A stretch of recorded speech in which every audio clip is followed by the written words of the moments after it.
देख रहे हैं न्यूज टीवी इंडिया।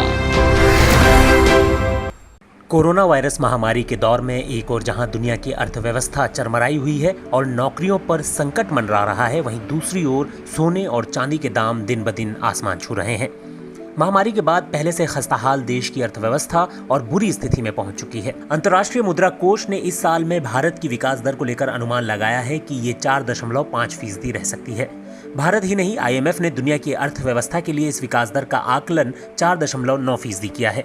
इन सबके बीच एक खबर जरूर सबका ध्यान खींचती है, वो है सोने के दाम। सोने की कीमत भारत में जून महीने की शुरुआत में 46,000 प्रति 10 ग्राम के आसपास थी, जो अब 48,000 रुपए प्रति 10 ग्राम के भी पार पहुंच चुकी है।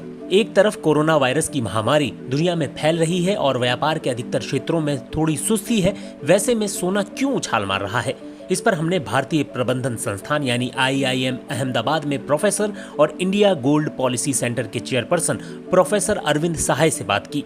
अरविंद सहाय बताते हैं कि निवेशक या लोग मुनाफे के पीछे भागते हैं और ये मुनाफा उन्हें स्टॉक मार्केट, फिक्स डिपॉजिट, विभिन्न प्रकार के बॉन्ड या सोने में पैसा लगाने से मिलता है। हालात जब सामान्य होते हैं तो ये लाभ स्टॉक मार्केट, बॉन्ड आदि से मिलता है, लेकिन जब दुनिया की अर्थव्यवस्था में अनिश्चितता की स्थिति बन जाती है तो निवेशक सोने की ओर भागते हैं।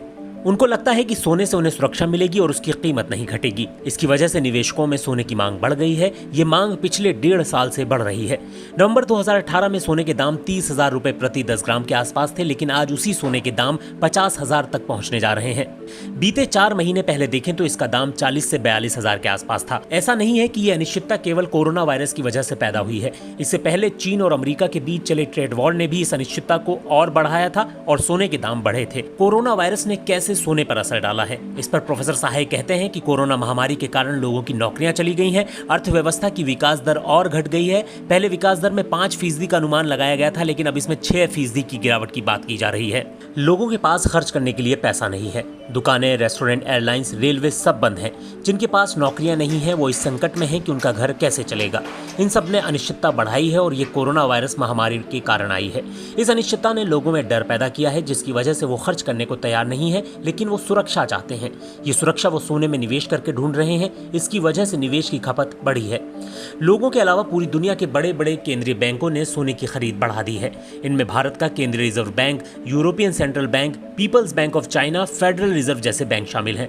5000 साल पहले भी सोने को मूल्यवान माना जाता था, क्योंकि ऐसा माना जाता है कि सोने की वैल्यू हमेशा बढ़ती है, घटती नहीं है। लेकिन इसकी वैल्यू घटती बढ़ती रहती है।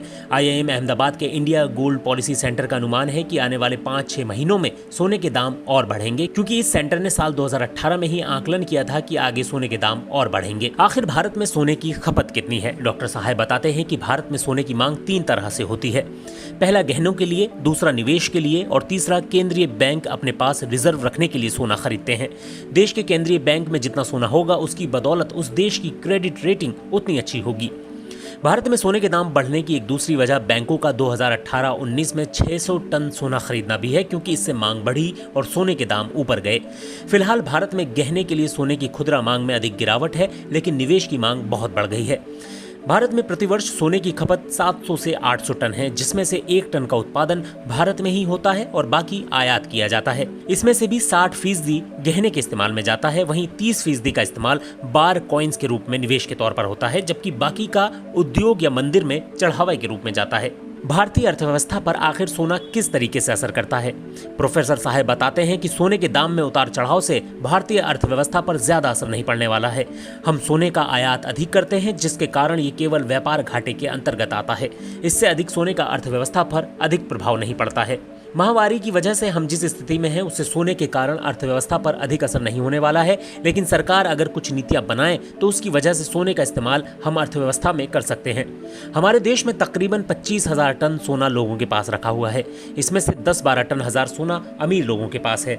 ये सोना बैंक के लॉकरों या घर की अलमारियों में पड़ा है। इस सोने का इस्तेमाल देश की अर्थव्यवस्था में नहीं हो पा रहा है। सरकार नीति बनाकर ये कर सकती है कि वो इस सोने को इस्तेमाल में ला सकती है और इससे पैसा अर्थव्यवस्था में पहुंचा सकती है, क्योंकि लॉकर या अलमारी में पड़ा सोना बिना इस्तेमाल हुए पैसे की तरह है। उदाहरण के तौर पर मान लीजिए आपके पास 1 किलो सोना है जिसकी कीमत करीब 48 लाख होगी। उसको गिरवी रखने पर तकरीबन 80% तक रकम मिलेगी, जिसको लेकर किसी कारोबार में लगाया जा सकता है या कर्मचारियों की तनख्वाहें दी जा सकती हैं। यानी लॉकर में बिना इस्तेमाल हुआ सोना पैसे में बदल गया और वो लोगों के हाथों में पहुंचा, जिससे आर्थिक गतिविधि में इजाफा हुआ। ताज़ा न्यूज अपडेट्स पाने के लिए हमारे चैनल को सब्सक्राइब जरूर करें और शेयर एंड कमेंट करना ना भूलें। न्यूज़ टीवी इंडिया पर